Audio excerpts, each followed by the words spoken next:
ನನ್ನ ಪ್ರಿಯ ದೇಶವಾಸಿಗಳೇ, ನಮಸ್ಕಾರ. ಮನದ ಮಾತಿನ ಆರಂಭದಲ್ಲಿಯೇ ಇಂದು ನಾನು ನಿಮ್ಮೆಲ್ಲರೊಂದಿಗೆ ಒಂದು ಸಂತೋಷದ ಸುದ್ದಿಯನ್ನು ಹಂಚಿಕೊಳ್ಳಬಯಸುತ್ತೇನೆ. ದೇವಿ ಅನ್ನಪೂರ್ಣೆಯ ಒಂದು ಪುರಾತನ ಪ್ರತಿಮೆ ಕೆನಡಾದಿಂದ ಭಾರತಕ್ಕೆ ಮರಳಿ ಬರುತ್ತಿದೆ ಎಂದು ಕೇಳಿ ಪ್ರತಿಯೊಬ್ಬ ಭಾರತೀಯನಿಗೆ ಹೆಮ್ಮೆ ಎನಿಸುತ್ತದೆ. ಈ ಮೂರ್ತಿಯನ್ನು ಸುಮಾರು 100 ವರ್ಷಕ್ಕೂ ಹಿಂದೆ 1913ರ ಆಸುಪಾಸು ವಾರಣಾಸಿಯ ಒಂದು ದೇವಾಲಯದಿಂದ ಕಳ್ಳತನ ಮಾಡಿ ದೇಶದಿಂದ ಹೊರಗೆ ರವಾನಿಸಲಾಗಿತ್ತು.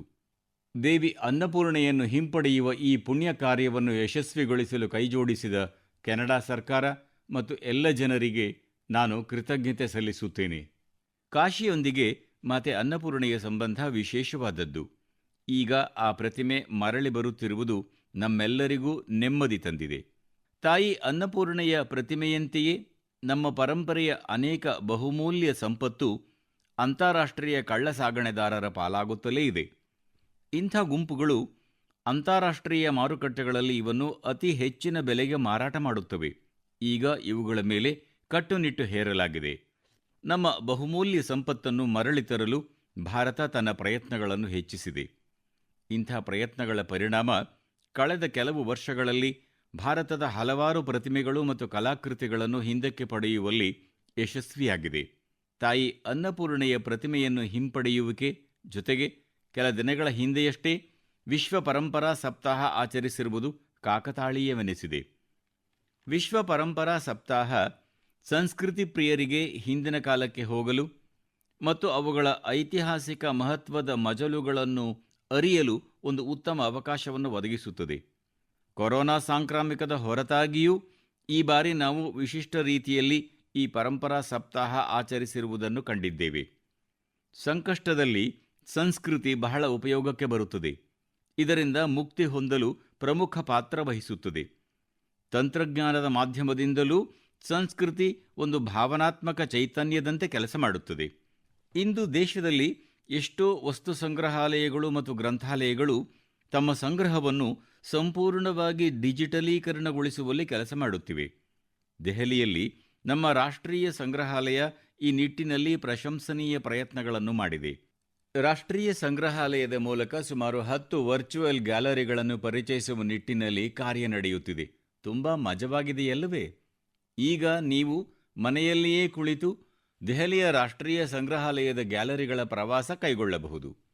ಇಲ್ಲಿ ಒಂದೆಡೆ ಸಂಸ್ಕೃತಿಯ ಪರಂಪರೆಯನ್ನು ತಂತ್ರಜ್ಞಾನದ ಸಹಾಯದಿಂದ ಹೆಚ್ಚು ಹೆಚ್ಚು ಜನರಿಗೆ ತಲುಪಿಸುವುದು ಎಷ್ಟು ಮುಖ್ಯವೋ, ಅದೇ ರೀತಿ ಮತ್ತೊಂದೆಡೆ ಇಂತಹ ಅಮೂಲ್ಯ ವಸ್ತುಗಳ ಸಂರಕ್ಷಣೆಗೆ ತಂತ್ರಜ್ಞಾನದ ಬಳಕೆಯೂ ಅಷ್ಟೇ ಮಹತ್ವಪೂರ್ಣವಾಗಿದೆ.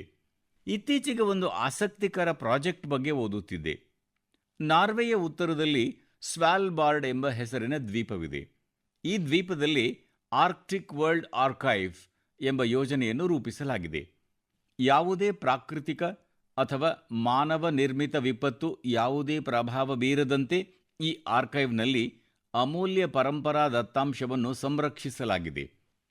ಅಜಂತಾ ಗುಹೆಗಳ ಪರಂಪರೆಯನ್ನು ಡಿಜಿಟಲೀಕರಣಗೊಳಿಸಿ ಈ ಯೋಜನೆಯಲ್ಲಿ ಸೇರಿಸಲಾಗುತ್ತಿದೆ ಎಂದು ಇತ್ತೀಚೆಗೆ ಮಾಹಿತಿ ಲಭಿಸಿದೆ. ಇದರಲ್ಲಿ ಅಜಂತಾ ಗುಹೆಗಳ ಸಂಪೂರ್ಣ ನೋಟ ಲಭಿಸಲಿದೆ. ಇದರಲ್ಲಿ ಡಿಜಿಟಲೀಕರಣಗೊಳಿಸಿದ ಮತ್ತು ಪುನರುಜ್ಜೀವ ನೀಡಲಾದ ವರ್ಣಚಿತ್ರಗಳ ಜೊತೆಗೆ ಇದಕ್ಕೆ ಸಂಬಂಧಿಸಿದ ದಾಖಲೆಗಳು ಮತ್ತು ಉಲ್ಲೇಖಗಳು ಲಭ್ಯವಿವೆ. ಸ್ನೇಹಿತರೆ, ಮಹಾಮಾರಿ ಒಂದೆಡೆ ನಮ್ಮ ಕೆಲಸ ಮಾಡುವ ರೀತಿ ನೀತಿಗಳನ್ನು ಬದಲಾಯಿಸಿದ್ದರೆ, ಮತ್ತೊಂದೆಡೆ ಪ್ರಕೃತಿಯನ್ನು ಹೊಸ ಬಗೆಯಲ್ಲಿ ಅನುಭವಿಸುವ ಅವಕಾಶವನ್ನೂ ನೀಡಿದೆ. ಪ್ರಕೃತಿಯನ್ನು ನೋಡುವ ನಮ್ಮ ದೃಷ್ಟಿಕೋನ ಕೂಡ ಬದಲಾಗಿದೆ. ಈಗ ನಾವು ಚಳಿಗಾಲಕ್ಕೆ ಕಾಲಿಡುತ್ತಿದ್ದೇವೆ. ನಮಗೆ ಪ್ರಕೃತಿಯ ವಿಭಿನ್ನ ಬಣ್ಣಗಳು ನೋಡಲು ಸಿಗುತ್ತವೆ. ಕೆಲ ದಿನಗಳಿಂದ ಅಂತರ್ಜಾಲದಲ್ಲಿ ಚೆರ್ರಿ ಬ್ಲಾಸಮ್ಗಳ ಚಿತ್ರಗಳು ವೈರಲ್ ಆಗಿವೆ. ನಾನು ಚೆರ್ರಿ ಬ್ಲಾಸಮ್ಗಳ ಬಗ್ಗೆ ಮಾತನಾಡುತ್ತಿದ್ದೇನೆ ಎಂದಾದರೆ ಜಪಾನಿನ ಈ ಪ್ರಸಿದ್ಧ ಪ್ರತೀಕದ ಬಗ್ಗೆ ಮಾತನಾಡುತ್ತಿದ್ದೇನೆ ಎಂದು ನೀವು ಆಲೋಚಿಸುತ್ತಿರಬಹುದು. ಆದರೆ ಹಾಗಿಲ್ಲ. ಇವು ಜಪಾನ್ನ ಚಿತ್ರಗಳಲ್ಲ. ಇವು ನಮ್ಮ ಮೇಘಾಲಯದ ಶಿಲ್ಲಾಂಗ್ ಚಿತ್ರಗಳಾಗಿವೆ.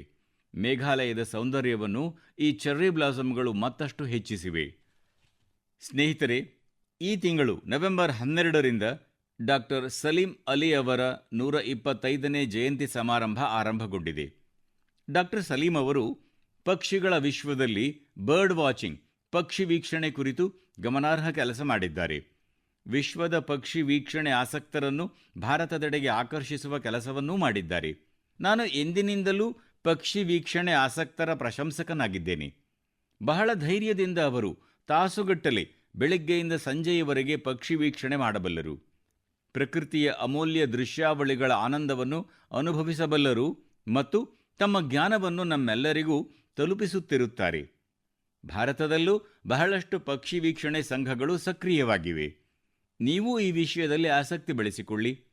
ನನ್ನ ಓಡಾಟದ ಜೀವನದಲ್ಲಿ ನನಗೂ ಕೆಲ ದಿನಗಳ ಹಿಂದೆ ಕೆವಾಡಿಯಾದಲ್ಲಿ ಪಕ್ಷಿಗಳೊಂದಿಗೆ ಕಾಲ ಕಳೆಯುವ ಬಹಳ ಸ್ಮರಣೀಯ ಅವಕಾಶ ದೊರೆಯಿತು. ಪಕ್ಷಿಗಳೊಂದಿಗೆ ಕಳೆದ ಸಮಯ ನಿಮ್ಮನ್ನು ಪ್ರಕೃತಿಯೊಂದಿಗೆ ಬೆರೆಸುತ್ತದೆ, ಪರಿಸರದ ಬಗ್ಗೆಯೂ ಪ್ರೇರಣೆಯನ್ನು ಜಾಗೃತಗೊಳಿಸುತ್ತದೆ.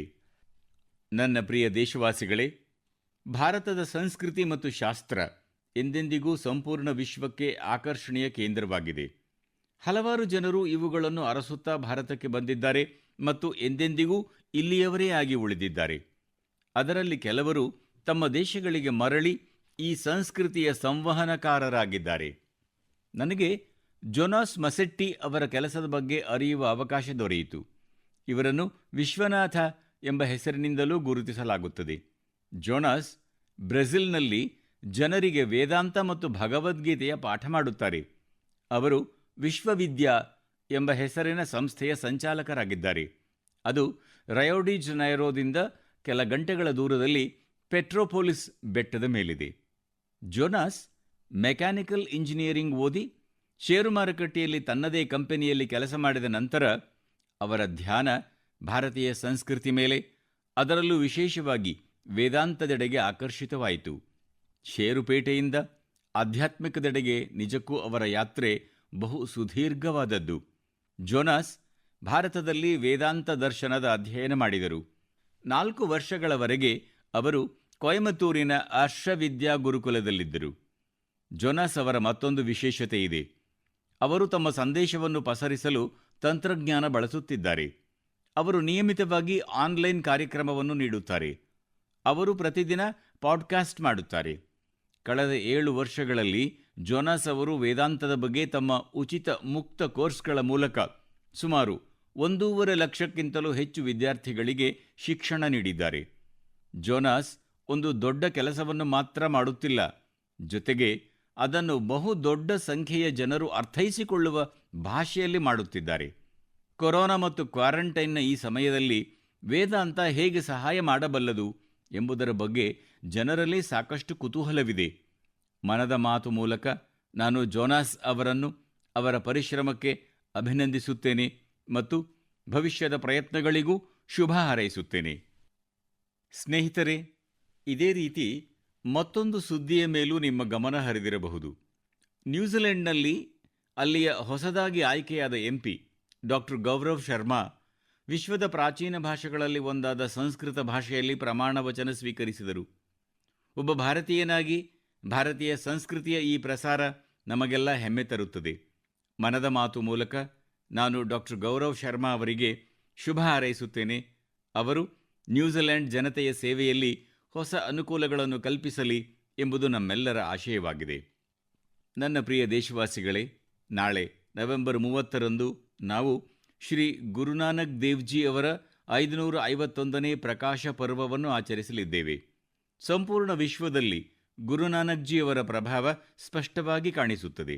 ವ್ಯಾಂಕೋವರ್ನಿಂದ ವೆಲ್ಲಿಂಗ್ಟನ್ವರೆಗೆ, ಸಿಂಗಪೂರ್ದಿಂದ ದಕ್ಷಿಣ ಆಫ್ರಿಕಾವರೆಗೆ ಅವರ ಸಂದೇಶ ಎಲ್ಲೆಡೆ ಕೇಳಿಬರುತ್ತದೆ. ಗುರು ಗ್ರಂಥ ಸಾಹೇಬ್ದಲ್ಲಿ ಹೀಗೆ ಹೇಳಿದೆ, ಸೇವಕ್ಕೋ ಸೇವಾ ಬನ ಆಯಿ, ಅಂದರೆ ಸೇವೆ ಮಾಡುವುದೇ ಸೇವಕನ ಕೆಲಸ.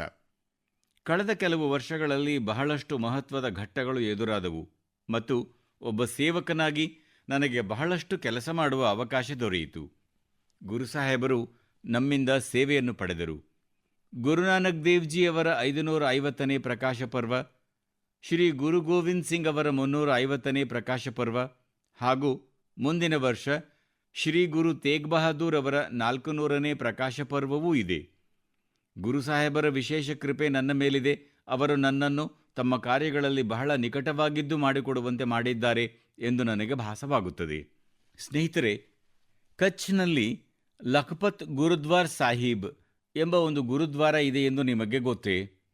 ಶ್ರೀ ಗುರುನಾನಕ್ ಜಿಯವರು ತಮ್ಮ ಬೇಸರದ ಸಮಯದಲ್ಲಿ ಲಖಪತ್ ಗುರುದ್ವಾರ ಸಾಹಿಬ್ನಲ್ಲಿ ತಂಗಿದ್ದರು. 2001ರ ಭೂಕಂಪದಲ್ಲಿ ಈ ಗುರುದ್ವಾರಕ್ಕೂ ಹಾನಿಯಾಗಿತ್ತು. ಗುರುಸಾಹೇಬರ ಕೃಪೆಯಿಂದಲೇ ಇದರ ಜೀರ್ಣೋದ್ಧಾರವನ್ನು ಖಚಿತಪಡಿಸಲು ನನ್ನಿಂದ ಸಾಧ್ಯವಾಯಿತು.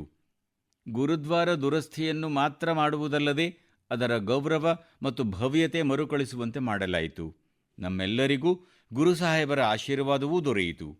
2004ರಲ್ಲಿ ಯುನೆಸ್ಕೋ ಏಷ್ಯಾ ಪ್ಯಾಸಿಫಿಕ್ ಪಾರಂಪರಿಕ ಪ್ರಶಸ್ತಿಗಳಲ್ಲಿ ಲಖಪತ್ ಗುರುದ್ವಾರ ಸಂರಕ್ಷಣೆಯ ಪ್ರಯತ್ನಗಳಿಗಾಗಿ ಅವಾರ್ಡ್ ಆಫ್ ಡಿಸ್ಟಿಂಕ್ಷನ್ ಪ್ರಶಸ್ತಿ ನೀಡಲಾಯಿತು. ಪ್ರಶಸ್ತಿಯನ್ನು ನೀಡಿದ ತೀರ್ಪುಗಾರರು ಜೀರ್ಣೋದ್ಧಾರ ಸಮಯದಲ್ಲಿ ಶಿಲ್ಪಕಲೆಯ ಸೂಕ್ಷ್ಮ ಅಂಶಗಳತ್ತ ಕೂಡ ಗಮನಹರಿಸಲಾಗಿದೆ ಎಂಬುದನ್ನು ಮನಗಂಡರು. ಗುರುದ್ವಾರದ ಪುನರ್ ನಿರ್ಮಾಣ ಕಾರ್ಯದಲ್ಲಿ ಸಿಖ್ ಸಮುದಾಯದವರು ಸಕ್ರಿಯವಾಗಿ ಭಾಗವಹಿಸುವುದಲ್ಲದೆ ಅವರ ಮಾರ್ಗದರ್ಶನದಲ್ಲೇ ಈ ಕಾರ್ಯವನ್ನು ಪೂರ್ಣಗೊಳಿಸಲಾಯಿತು ಎಂಬುದನ್ನು ತೀರ್ಪುಗಾರರು ಗಮನಿಸಿದರು. ನಾನು ಮುಖ್ಯಮಂತ್ರಿಯೂ ಆಗಿರಲಿಲ್ಲ. ಆಗಲೂ ನನಗೆ ಲಖಪತ್ ಗುರುದ್ವಾರಕ್ಕೆ ಹೋಗುವ ಅವಕಾಶ ಲಭಿಸಿತ್ತು. ನನಗೆ ಅಲ್ಲಿಗೆ ಹೋಗಿ ಅನಂತ ಶಕ್ತಿ ಲಭಿಸಿತ್ತು. ಗುರುದ್ವಾರಕ್ಕೆ ಹೋಗಿ ಎಲ್ಲರೂ ಧನ್ಯತಾ ಭಾವ ಹೊಂದುತ್ತಾರೆ. ಗುರುಸಾಹೇಬರು ನನ್ನಿಂದ ನಿರಂತರ ಸೇವೆ ಸ್ವೀಕರಿಸುತ್ತಿದ್ದಾರೆ ಎಂಬ ವಿಷಯಕ್ಕೆ ನಾನು ಬಹಳ ಕೃತಜ್ಞನಾಗಿದ್ದೇನೆ. ಕಳೆದ ವರ್ಷ ನವೆಂಬರ್ನಲ್ಲಿ ಕರ್ತಾರ್ಪುರ್ ಸಾಹಿಬ್ ಕಾರಿಡಾರ್ ತೆರೆದದ್ದು ಬಹಳ ಐತಿಹಾಸಿಕವಾಗಿತ್ತು. ಈ ವಿಷಯವನ್ನು ನಾನು ಜೀವನಪೂರ್ತಿ ನನ್ನ ಹೃದಯದಲ್ಲಿ ಜೋಪಾನವಾಗಿರಿಸುತ್ತೇನೆ. ನಮಗೆ ಶ್ರೀ ದರ್ಬಾರ್ ಸಾಹೇಬರ ಸೇವೆಗೆ ಮತ್ತೊಂದು ಅವಕಾಶ ದೊರೆತಿರುವುದು ನಮ್ಮೆಲ್ಲರ ಸೌಭಾಗ್ಯವಾಗಿದೆ. ವಿದೇಶದಲ್ಲಿ ನೆಲೆಸಿರುವ ನಮ್ಮ ಸಿಖ್ ಸೋದರ ಸೋದರಿಯರು ಈಗ ದರ್ಬಾರ್ ಸಾಹಿಬ್ ಅವರ ಸೇವೆಗೆ ದೇಣಿಗೆ ನೀಡಲು ಮತ್ತಷ್ಟು ಸುಲಭವಾಗಿದೆ. ಈ ನಡೆಯಿಂದ ವಿಶ್ವಾದ್ಯಂತದ ಭಕ್ತ ಸಮೂಹ ದರ್ಬಾರ್ ಸಾಹೇಬರಿಗೆ ಮತ್ತಷ್ಟು ಹತ್ತಿರವಾಗಿದ್ದಾರೆ. ಸ್ನೇಹಿತರೆ, ಲಂಗರ್ ಪರಂಪರೆಯನ್ನು ಆರಂಭಿಸಿದವರು ಗುರುನಾನಕ್ ಜಿಯವರೇ ಆಗಿದ್ದಾರೆ ಮತ್ತು ಇಂದು ವಿಶ್ವಾದ್ಯಂತ ಸಿಖ್ ಸಮುದಾಯದವರು ಕೊರೋನಾದ ಈ ಸಮಯದಲ್ಲಿ ಜನರಿಗೆ ಊಟ ಮಾಡಿಸುವ ಪರಂಪರೆಯನ್ನು ಹೇಗೆ ಮುಂದುವರಿಸಿದ್ದಾರೆ, ಮಾನವ ಜನಾಂಗದ ಸೇವೆಗೈದಿದ್ದಾರೆ ಎಂಬುದನ್ನು ನಾವು ನೋಡಿದ್ದೇವೆ. ಈ ಪರಂಪರೆ ನಮ್ಮೆಲ್ಲರಿಗೂ ಸದಾ ಪ್ರೇರಣಾತ್ಮಕ ಕೆಲಸ ಮಾಡುತ್ತದೆ. ನಾವೆಲ್ಲರೂ ಸೇವಕರಂತೆ ಕೆಲಸ ಮಾಡುತ್ತಲೇ ಇರೋಣ ಎಂಬುದು ನನ್ನ ಇಚ್ಛೆಯಾಗಿದೆ. ಗುರುಸಾಹೇಬರು ನನ್ನಿಂದ ಮತ್ತು ದೇಶಬಾಂಧವರಿಂದ ಹೀಗೇ ಸೇವೆಯನ್ನು ಸ್ವೀಕರಿಸುತ್ತಿರಲಿ. ಮತ್ತೊಮ್ಮೆ ಗುರುನಾನಕ್ ಜಯಂತಿ ಸಂದರ್ಭದಲ್ಲಿ ನನ್ನ ಅನಂತ ಶುಭಾಶಯಗಳು. ನನ್ನ ಪ್ರಿಯ ದೇಶವಾಸಿಗಳೇ, ಕಳೆದ ದಿನಗಳಲ್ಲಿ ದೇಶಾದ್ಯಂತದ ಹಲವಾರು ವಿಶ್ವವಿದ್ಯಾಲಯಗಳ ವಿದ್ಯಾರ್ಥಿಗಳೊಂದಿಗೆ ಸಂವಾದಕ್ಕೆ, ಅವರ ಶೈಕ್ಷಣಿಕ ಪಯಣದ ಮಹತ್ವಪೂರ್ಣ ಕಾರ್ಯಕ್ರಮಗಳಲ್ಲಿ ಭಾಗಿಯಾಗುವ ಅವಕಾಶ ದೊರೆಯಿತು.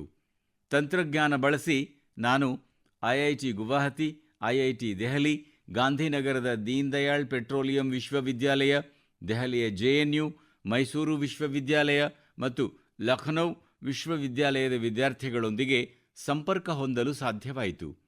ದೇಶದ ಯುವಜನತೆಯೊಂದಿಗೆ ಇರುವುದು ಬಹಳ ಉತ್ಸಾಹ ಮತ್ತು ಚೈತನ್ಯ ತುಂಬುವಂಥದ್ದಾಗಿದೆ. ವಿಶ್ವವಿದ್ಯಾಲಯದ ಪರಿಸರ ಒಂದು ರೀತಿಯಲ್ಲಿ ಪುಟ್ಟ ಭಾರತವಿದ್ದಂತೆ. ಒಂದೆಡೆ ಈ ಆವರಣದಲ್ಲಿ ಭಾರತದ ವೈವಿಧ್ಯತೆಯ ದರ್ಶನವಾದರೆ, ಮತ್ತೊಂದೆಡೆ ನವಭಾರತಕ್ಕೆ ದೊಡ್ಡ ದೊಡ್ಡ ಬದಲಾವಣೆಗಳ ಒಲವು ಕಾಣಿಸುತ್ತದೆ. ಕೊರೋನಾಗಿಂತ ಮೊದಲು ಯಾವುದೇ ಸಂಸ್ಥೆಯ ಕಾರ್ಯಕ್ರಮದಲ್ಲಿ ವೈಯಕ್ತಿಕವಾಗಿ ನಾನು ಭಾಗವಹಿಸಿದಾಗ ಸುತ್ತಮುತ್ತಲ ಶಾಲೆಗಳ ಬಡ ಮಕ್ಕಳಿಗೆ ಆ ಸಮಾರಂಭಕ್ಕೆ ಆಹ್ವಾನಿಸಿ ಎಂದು ಆಗ್ರಹಿಸುತ್ತಿದ್ದೆ. ಆ ಮಕ್ಕಳು ಸಮಾರಂಭದಲ್ಲಿ ನನ್ನ ವಿಶೇಷ ಅತಿಥಿಗಳಾಗಿ ಆಗಮಿಸುತ್ತಿದ್ದರು. ಒಂದು ಪುಟ್ಟ ಮಗು ಆ ಭವ್ಯ ಸಮಾರಂಭದಲ್ಲಿ ಯುವಕರು ಡಾಕ್ಟರ್, ಇಂಜಿನಿಯರ್, ವಿಜ್ಞಾನಿಯಾಗುವುದನ್ನು ನೋಡಿದಾಗ, ಒಬ್ಬರು ಪದಕ ಸ್ವೀಕರಿಸುವುದನ್ನು ನೋಡಿದಾಗ ಅವರಲ್ಲಿ ಹೊಸ ಕನಸುಗಳು ಜಾಗೃತಗೊಳ್ಳುತ್ತವೆ. ನಾನು ಮಾಡಬಲ್ಲೆ ಎಂಬ ಆತ್ಮವಿಶ್ವಾಸ ಹೆಚ್ಚುತ್ತದೆ. ಸಂಕಲ್ಪದ ಪ್ರೇರಣೆ ಲಭಿಸುತ್ತದೆ. ಸ್ನೇಹಿತರೆ, ಇದರ ಹೊರತಾಗಿಯೂ ಮತ್ತೊಂದು ವಿಷಯ, ಆ ಸಂಸ್ಥೆಯ ಹಳೆಯ ವಿದ್ಯಾರ್ಥಿಗಳು ಯಾರು? ಆ ಸಂಸ್ಥೆಗಳಿಗೆ ತನ್ನ ಹಳೆಯ ವಿದ್ಯಾರ್ಥಿಗಳೊಂದಿಗೆ ನಿಯಮಿತ ಸಂಪರ್ಕದ ವ್ಯವಸ್ಥೆಯನ್ನು ಅದು ಹೊಂದಿದೆಯೇ? ಅವರ ಹಳೆಯ ವಿದ್ಯಾರ್ಥಿಗಳ ಜಾಲ ಎಷ್ಟು ಸಕ್ರಿಯವಾಗಿದೆ ಎಂದು ತಿಳಿದುಕೊಳ್ಳುವಲ್ಲಿ ನನಗೆ ಸದಾ ಆಸಕ್ತಿ ಇರುತ್ತದೆ. ನನ್ನ ಯುವ ಮಿತ್ರರೇ, ನೀವು ಎಲ್ಲಿಯವರೆಗೆ ಒಂದು ಸಂಸ್ಥೆಯಲ್ಲಿ ಓದುತ್ತೀರೋ ಅಲ್ಲಿಯವರೆಗೆ ನೀವು ಆ ಸಂಸ್ಥೆಯ ವಿದ್ಯಾರ್ಥಿಗಳಾಗಿರುತ್ತೀರಿ. ಆದರೆ ಅಲ್ಲಿನ ಅಲುಮ್ನಿ ಆಗಿ ನೀವು ಜೀವನವಿಡೀ ಇರಬಹುದಾಗಿದೆ. ಶಾಲೆ ಕಾಲೇಜುಗಳಿಂದ ಹೊರಬಂದ ನಂತರ ಎರಡು ವಿಷಯಗಳು ಎಂದಿಗೂ ಮುಗಿಯುವುದಿಲ್ಲ. ಮೊದಲನೆಯದು ನಿಮ್ಮ ಶಿಕ್ಷಣದ ಪ್ರಭಾವ ಮತ್ತು ಎರಡನೆಯದು ನಿಮ್ಮದೇ ಆದ ಸ್ಕೂಲು ಕಾಲೇಜಿನೊಂದಿಗಿನ ಸಂಬಂಧ. ನೀವು ಅಲುಮಿನಿ ಜೊತೆ ಯಾವಾಗ ಮಾತನಾಡುತ್ತೀರೋ ಆಗ ಸ್ಕೂಲು ಕಾಲೇಜಿನ ದಿನಗಳ ತಮ್ಮ ನೆನಪುಗಳು, ಪುಸ್ತಕಗಳು, ಅಧ್ಯಯನಕ್ಕಿಂತ ಹೆಚ್ಚು ಕ್ಯಾಂಪಸ್ನಲ್ಲಿ ಸಮಯ ಹೇಗೆ ಕಳೆದಿರಿ ಎಂಬುದು, ಗೆಳೆಯರೊಂದಿಗೆ ಕಳೆದ ಕ್ಷಣಗಳು ಅದರಲ್ಲಿ ಅಡಗಿರುತ್ತವೆ. ಇವೇ ನೆನಪುಗಳೊಂದಿಗೆ ತಮ್ಮ ಸಂಸ್ಥೆಗೆ ಏನಾದರೊಂದು ಮಾಡಬೇಕೆನ್ನುವ ಭಾವನೆ ಹುಟ್ಟುತ್ತದೆ. ಎಲ್ಲಿ ನಿಮ್ಮ ವ್ಯಕ್ತಿತ್ವದ ವಿಕಾಸವಾಗಿದೆಯೋ ಆ ಸ್ಥಳವನ್ನು ಒಂದಿಷ್ಟು ವಿಕಾಸ ಮಾಡುವುದರಿಂದ ಸಿಗುವ ಸಂತಸ ಮತ್ತೆಲ್ಲಿಂದ ಸಿಕ್ಕೀತು? ನಾನು ಅಂತಹ ಕೆಲವು ಪ್ರಯತ್ನಗಳ ಬಗ್ಗೆ ಓದಿದ್ದೇನೆ. ಅಲ್ಲಿ ಪೂರ್ವ ವಿದ್ಯಾರ್ಥಿಗಳು ತಮ್ಮ ಹಳೆಯ ಸಂಸ್ಥೆಗಳಿಗೆ ತಾ ಮುಂದು ನಾ ಮುಂದು ಎಂದು ಕೊಡುಗೆ ಕೊಟ್ಟಿದ್ದಾರೆ. ಇಂದು ಅಲುಮ್ನಿ ಇದಕ್ಕೆ ಸಂಬಂಧಿಸಿದಂತೆ ಬಹಳ ಸಕ್ರಿಯವಾಗಿವೆ. ಐಐಟಿ ವಿದ್ಯಾರ್ಥಿಗಳು ತಮ್ಮ ಸಂಸ್ಥೆಗಳಿಗೆ ಕಾನ್ಫರೆನ್ಸ್ ಸೆಂಟರ್ಗಳು, ಮ್ಯಾನೇಜ್ಮೆಂಟ್ ಸೆಂಟರ್ಗಳು, ಇನ್ಕ್ಯುಬೇಷನ್ ಸೆಂಟರ್ಗಳು ಹೀಗೆ ವಿವಿಧ ವ್ಯವಸ್ಥೆಗಳನ್ನು ಸ್ವತಃ ಮಾಡಿಸಿಕೊಟ್ಟಿದ್ದಾರೆ. ಈ ಎಲ್ಲ ಪ್ರಯತ್ನಗಳು ವರ್ತಮಾನದ ವಿದ್ಯಾರ್ಥಿಗಳಿಗೆ ಲರ್ನಿಂಗ್ ಎಕ್ಸ್ಪೀರಿಯನ್ಸ್ ಅನ್ನು ಹೆಚ್ಚಿಸುತ್ತವೆ. ಐಐಟಿ ದಿಲ್ಲಿಯು ಒಂದು ಎಂಡೋಮೆಂಟ್ ಫಂಡ್ ಅನ್ನು ಪ್ರಾರಂಭಿಸಿದೆ. ಇದೊಂದು ಉತ್ತಮ ವಿಚಾರವಾಗಿದೆ.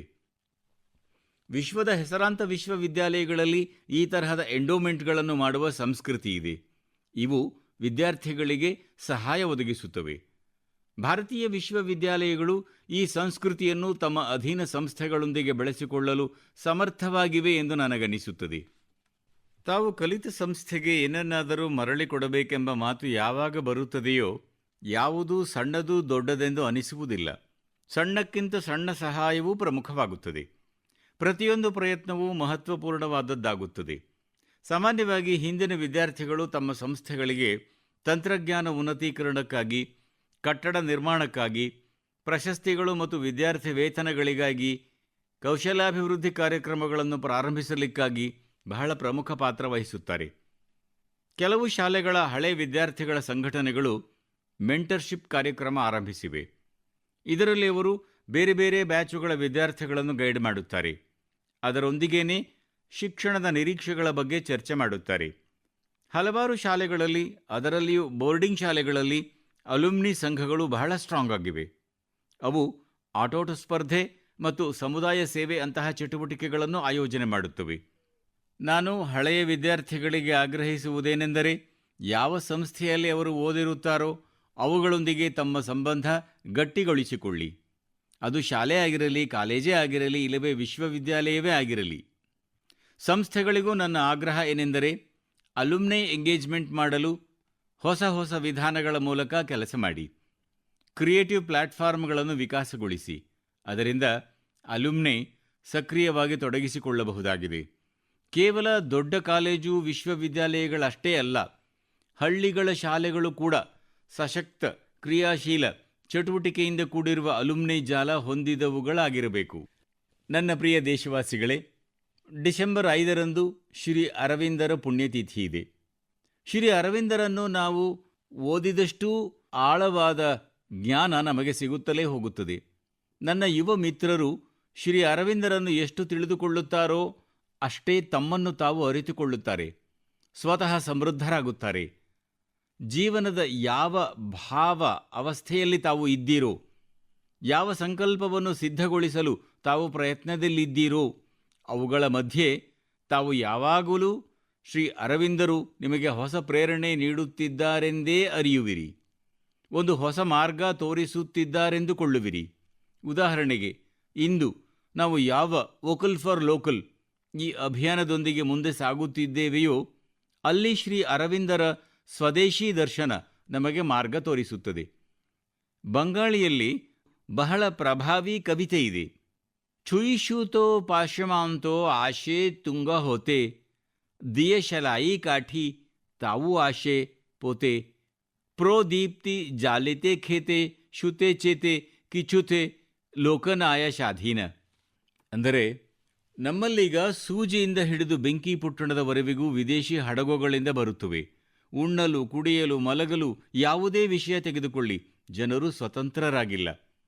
ಅವರು ಹೇಳುತ್ತಲೂ ಇದ್ದರು, ಸ್ವದೇಶಿಯ ಅರ್ಥ ಏನೆಂದರೆ ನಮ್ಮ ಭಾರತೀಯ ಕೆಲಸಗಾರರಿಂದ ಕುಶಲಕರ್ಮಿಗಳಿಂದ ನಿರ್ಮಿಸಿದ ವಸ್ತುಗಳಿಗೆ ಪ್ರಥಮ ಆದ್ಯತೆ ನೀಡಬೇಕು. ಹಾಗಿದ್ದರೂ ಶ್ರೀ ಅರವಿಂದರು ವಿದೇಶಿಯರಿಂದ ಕಲಿಯಲು ಎಂದೂ ವಿರೋಧಿಸಲಿಲ್ಲ. ಎಲ್ಲಿ ಹೊಸತನವಿದೆಯೋ ಅಲ್ಲಿಂದ ನಾವು ಕಲಿಯೋಣ.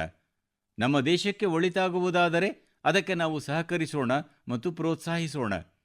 ಇದೇ ಆತ್ಮನಿರ್ಭರ ಭಾರತದಲ್ಲಿ ವೋಕಲ್ ಫಾರ್ ಲೋಕಲ್ ಮಂತ್ರದ ಭಾವನೆಯಾಗಿದೆ. ಮುಖ್ಯವಾಗಿ ಸ್ವದೇಶಿ ತಮ್ಮದಾಗಿಸುವುದರೊಂದಿಗೆ ಅವರು ಏನನ್ನು ಹೇಳಿದರೂ ಅದನ್ನು ಇಂದು ದೇಶದ ಪ್ರತಿಯೊಬ್ಬ ನಾಗರಿಕನೂ ಓದಬೇಕಾಗಿದೆ. ಮಿತ್ರರೇ, ಇದೇ ರೀತಿ ಶಿಕ್ಷಣದ ಬಗ್ಗೆಯೂ ಶ್ರೀ ಅರವಿಂದರ ವಿಚಾರಗಳು ಬಹಳ ಸ್ಪಷ್ಟವಾಗಿದ್ದವು. ಅವರ ಪ್ರಕಾರ ಶಿಕ್ಷಣ ಕೇವಲ ಪುಸ್ತಕದ ಜ್ಞಾನ, ಪದವಿ ಅಥವಾ ನೌಕರಿ ಪಡೆಯುವುದಕ್ಕೆ ಮಾತ್ರ ಸೀಮಿತವಾಗಿರಲಿಲ್ಲ. ಅರವಿಂದರು ಹೇಳುತ್ತಿದ್ದುದೇನೆಂದರೆ, ನಮ್ಮ ರಾಷ್ಟ್ರೀಯ ಶಿಕ್ಷಣವು ನಮ್ಮ ಯುವ ಪೀಳಿಗೆಯ ಮನಸ್ಸಿಗೆ ಮತ್ತು ಮೆದುಳಿಗೆ ತರಬೇತಿ ನೀಡುವಂತಾಗಬೇಕು. ಅಂದರೆ ಮೆದುಳಿನಿಂದ ವೈಜ್ಞಾನಿಕ ವಿಕಾಸ ಮತ್ತು ಮನಸ್ಸಿನಿಂದ ಭಾರತೀಯ ಭಾವನೆಗಳೂ ಇರಬೇಕು. ಆಗಲೇ ಒಬ್ಬ ಯುವಕ ದೇಶದ ಒಳ್ಳೆಯ ನಾಗರಿಕನಾಗಬಲ್ಲ. ಶ್ರೀ ಅರವಿಂದರು ರಾಷ್ಟ್ರೀಯ ಶಿಕ್ಷಣವನ್ನು ಕುರಿತು ಏನು ಹೇಳಿದ್ದರೋ, ಏನನ್ನು ಅಪೇಕ್ಷಿಸಿದ್ದರೋ ಅದನ್ನು ಇಂದು ದೇಶ ಹೊಸ ರಾಷ್ಟ್ರೀಯ ಶಿಕ್ಷಣ ನೀತಿಯಿಂದ ಪೂರ್ಣಗೊಳಿಸುತ್ತಿದೆ. ನನ್ನ ಪ್ರಿಯ ದೇಶವಾಸಿಗಳೇ, ಭಾರತದಲ್ಲಿ ಕೃಷಿ ಮತ್ತು ಅದಕ್ಕೆ ಸಂಬಂಧಿಸಿದವುಗಳೊಂದಿಗೆ ಹೊಸ ಆಯಾಮ ಸೇರಿಕೊಳ್ಳುತ್ತಿವೆ. ಇತ್ತೀಚಿನ ದಿನಗಳಲ್ಲಿ ಮಾಡಲಾದ ಕೃಷಿ ಸುಧಾರಣೆಗಳಿಂದ ರೈತರಿಗೆ ಹೊಸ ಸಾಧ್ಯತೆಗಳ ಬಾಗಿಲು ತೆರೆದಿದೆ. ಹಲವು ವರ್ಷಗಳಿಂದ ರೈತರ ಬೇಡಿಕೆ ಏನಿತ್ತು? ಅವರ ಬೇಡಿಕೆಗಳನ್ನು ಪೂರ್ಣಗೊಳಿಸಲು ಒಂದಿಲ್ಲ ಒಂದು ಹಂತದಲ್ಲಿ ಎಲ್ಲ ರಾಜಕೀಯ ಪಕ್ಷಗಳು ಆಶ್ವಾಸನೆಗಳನ್ನು ನೀಡಿದ್ದವು. ಆ ಬೇಡಿಕೆಗಳು ಈಡೇರಿವೆ. ತುಂಬಾ ವಿಚಾರ ವಿಮರ್ಶೆಯ ನಂತರ ಭಾರತದ ಸಂಸತ್ತು ಕೃಷಿ ಸುಧಾರಣೆಗಳಿಗೆ ಒಂದು ಕಾನೂನಿನ ರೂಪ ನೀಡಿದೆ. ಈ ಸುಧಾರಣೆಗಳಿಂದ ರೈತರು ಕೇವಲ ಹಲವು ಬಂಧನಗಳಿಂದ ಮುಕ್ತವಾಗುವುದಲ್ಲದೆ ಅವರಿಗೆ ಹಲವು ಅಧಿಕಾರಗಳು ಲಭಿಸಿವೆ, ಹೊಸ ಅವಕಾಶಗಳು ಲಭಿಸಿವೆ. ಈ ಅಧಿಕಾರಗಳು ಬಹಳ ಕಡಿಮೆ ಸಮಯದಲ್ಲಿ ರೈತರ ಸಂಕಟಗಳನ್ನು ಕಡಿಮೆಗೊಳಿಸಲು ಪ್ರಾರಂಭಿಸಿವೆ. ಮಹಾರಾಷ್ಟ್ರದ ಧುಳೆ ಜಿಲ್ಲೆಯ ರೈತ ಜಿತೇಂದ್ರ ಭೋಯಿ ಅವರು ಹೊಸ ಕೃಷಿ ಕಾನೂನುಗಳನ್ನು ಹೇಗೆ ಉಪಯೋಗಿಸಿಕೊಂಡರು ಎಂಬುದನ್ನು ನೀವೂ ತಿಳಿದುಕೊಳ್ಳಬೇಕು. ಜಿತೇಂದ್ರ ಭೋಯಿಯವರು ಮೆಕ್ಕೆಜೋಳ ಬೆಳೆದಿದ್ದರು. ಅದಕ್ಕೆ ಒಳ್ಳೆ ಬೆಲೆ ಸಿಗಲು ವ್ಯಾಪಾರಿಗಳಿಗೆ ಮಾರಲು ಸಿದ್ಧರಾಗಿದ್ದರು. ಬೆಳೆಯ ಒಟ್ಟು ಬೆಲೆ ಸುಮಾರು 3,32,000 ಎಂದು ನಿಗದಿಪಡಿಸಲಾಯಿತು.